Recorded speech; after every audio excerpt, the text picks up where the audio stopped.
আরামবাগের আসনপুর হরিণখোলা 1 নম্বর গ্রাম পঞ্চায়েত। আর এখানেই বাড়ি কাশীনাথ ঘোষ।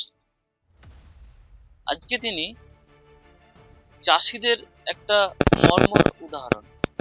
তার কারণ কি, উনি যে সবজি চাষ করছেন সেই সবজি কিন্তু অর্গানিক পদ্ধতি অর্থাৎ জৈব পদ্ধতিতে তিনি সবজি চাষ করছেন।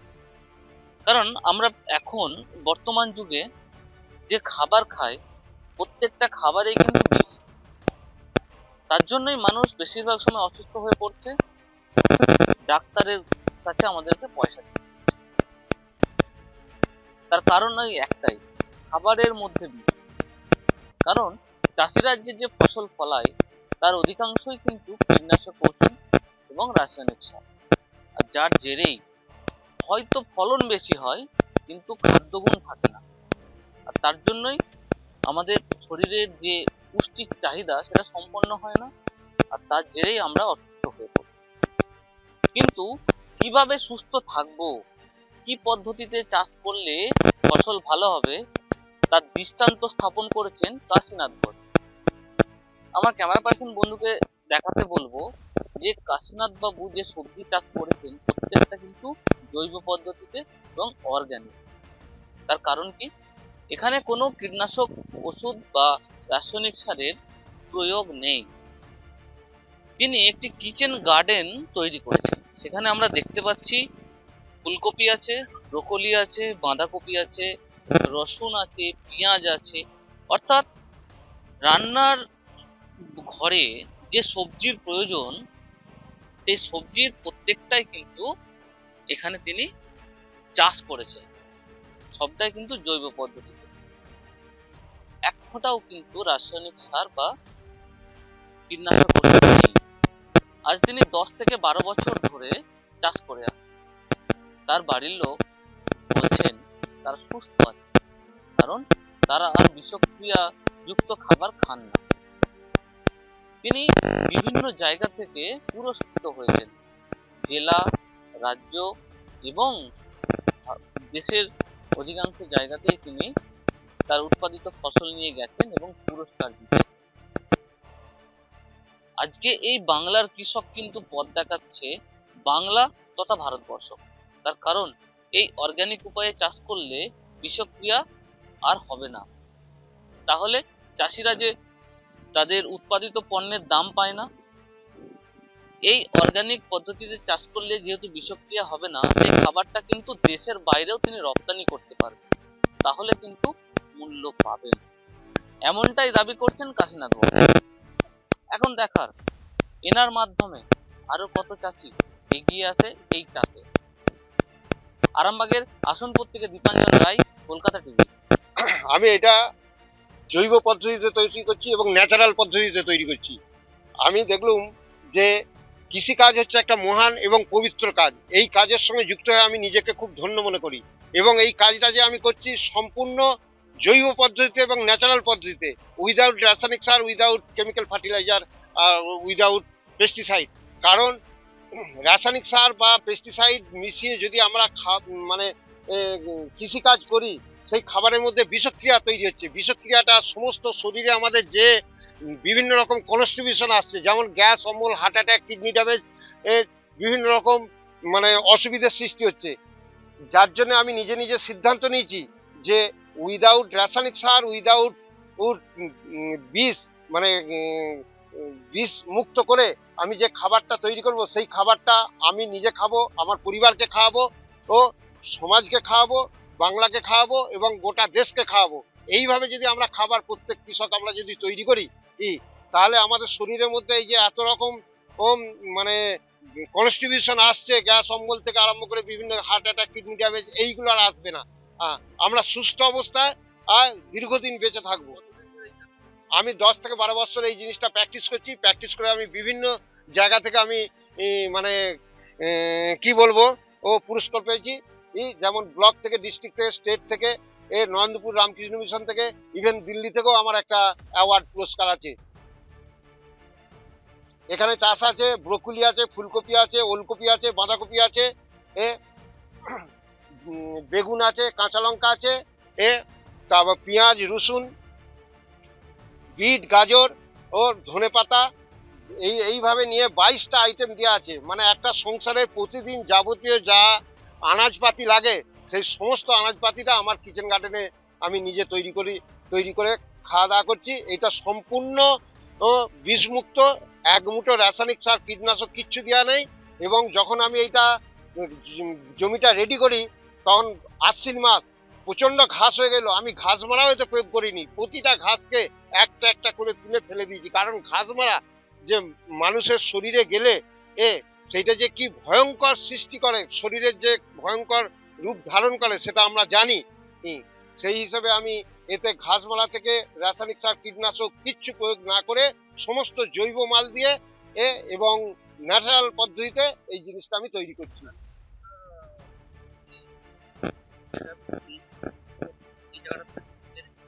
হ্যাঁ, আমি কিছুটা আপনাদের 5 জনের আশীর্বাদে কিছুটা তৈরি করতে পেরেছি, এবং এইটা সর্বত্র আমাকে যদি সরকার থেকে আরো সহযোগিতা করে, আমার আর একটা পরবর্তী টার্গেট আছে। আমি যে গোবিন্দভোগ ধান চাষ করি সেই গোবিন্দভোগ ধানটা ঢেকি ছাটা করে মার্কেটে যদি বিপণন করতে পারি, এইটা আমার সব থেকে সাফল্যের বিষয় হবে। কারণ এখন বাজারে যে আমরা চালটা কিনে খাই, ভাতের চাল থেকে, মুড়ির চাল থেকে, তাতে প্রচুর পরিমাণে বিষ মেশানো হচ্ছে। একদম মিল মালিকরা বিষ মেশাচ্ছে। মিল মালিকরা ওই যে ভাতের চালটা ব্যান্ডটা তুলে নিয়ে একটা পাউডার মেশায়, ওই পাউডারটা শরীরের মধ্যে এত বিষক্রিয়ার সৃষ্টি করে। আমরা কিন্তু আমাদের এই জৈব পদ্ধতিতে ধান চাষ করে আমরা সেইটা হাই স্ট্রিম মিলে ম্যানুয়াল পদ্ধতিতে চাল তৈরি করে মার্কেটে বিপণন করছি। আস্তে আস্তে সেই চালটা খেতেও সুস্বাদু, এবং যে একবার খাবে তাকে আবার দ্বিতীয়বার চেয়ে খেতে হবে। এই এই চালটা খেলে গ্যাস, অম্ল, শরীরে বিভিন্ন কনস্টিটিউশন থেকে সে রেহাই পাবে। যদি জৈব পদ্ধতিতে আমরা সম্পূর্ণ বা ন্যাচারাল পদ্ধতিতে চাষ করতে ফিরে আসি, তাহলে দেখা যাবে প্রথম খরচা খুবই নগণ্য, রাসায়নিক বা কীটনাশকের থেকে খরচা খুবই কম। কিন্তু একটা অসুবিধা আছে, এই টেকনোলজিটা যদি ভালোভাবে আমরা না জানি তাহলে ফলনে একটু এফেক্ট হতে পারে। এই টেকনোলজিটা যদি কোনটার পর কোনটা প্রয়োগ করতে হবে, জৈব যে প্রোডাক্ট আছে সেইগুলো যদি আমরা আস্তে আস্তে জেনে নিই, তাহলে ফলন খুব উচ্ছ্বাঙ্গের ফলন হবে, আর ফলনে হাম্পার হবে না। এটা আমার হাতে নাতে যেটা প্র্যাকটিস আমি পেয়েছি সেই কথাটাই বলছি। এবং এই পদ্ধতিতে চাষ করে আমার এলাকায় অন্তত 2 থেকে 3 হাজার চাষি এই ধান, আলু ও বিভিন্ন রকম সবজি চাষ করছে। আরামবাগের আসনগুলোতে দেখা যাচ্ছে যে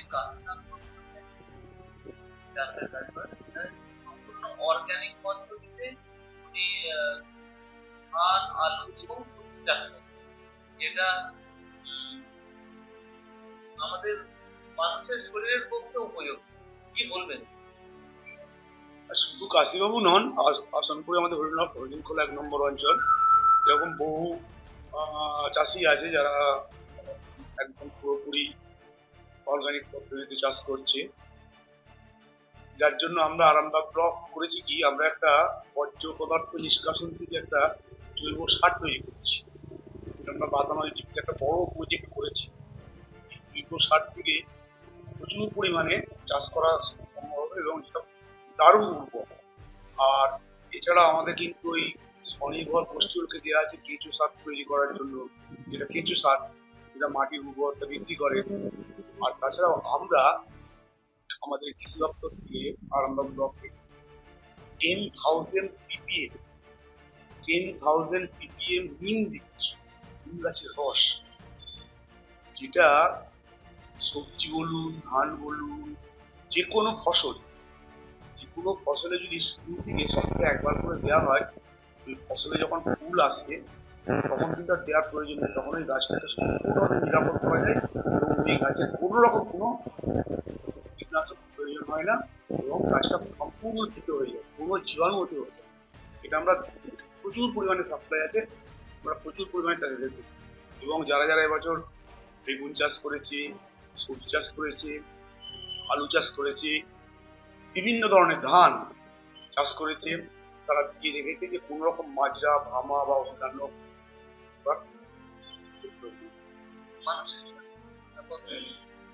নিম তো ভালো জিনিস, নিম তো অতীব ভালো জিনিস মানুষের শরীরের পক্ষে। ওই গাছটা তো অ্যাবজর্ব করছে নিমটাকে, কিন্তু ফলটা অ্যাবজর্ব করছে না। এবং ফল হচ্ছে তখন দেওয়া হচ্ছে না। গাছটাকে যতদিন বড় করা হচ্ছে ফল আসা পর্যন্ত ততদিন দেওয়া হচ্ছে। তারপরে যখন ফুল এসে যাচ্ছে তখন আর দেওয়ার কোনো প্রয়োজন নেই। তখন ওইটা ওই যে ফলটা বিশুদ্ধ ফল হচ্ছে, ওটা জীবাণু নাশক ফল হচ্ছে।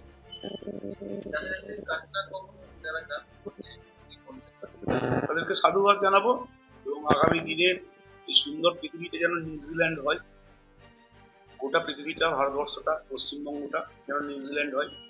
আমরা জানি নিউজিল্যান্ড একদম বায়ো ফ্রি, ওখানে কোনো রকম কোনো কীটনাশক ব্যবহার করা হয় না, রাসায়নিক পদ্ধতির কোনো চাষ হয় না। এবং আপনি যদি নিউজিল্যান্ডে যান, সেখানে সৌরভ গাঙ্গুলি আবার খেলতে গেছিল ওরা পোস্ট যে কুসংস্কার সম্পন্ন, যে জুতোটা পরে সেঞ্চুরি করেছিল সেই জুতোটাই নিয়ে গেছিল, কিন্তু ফাইন দিতে হয়েছিল, অফলাইন ফাইন দিতে হয়েছিল, প্রচুর টাকা ফাইন দিতে হয়েছিল, তোর সাথে ব্যাকটেরিয়া ঢুকে দিচ্ছে।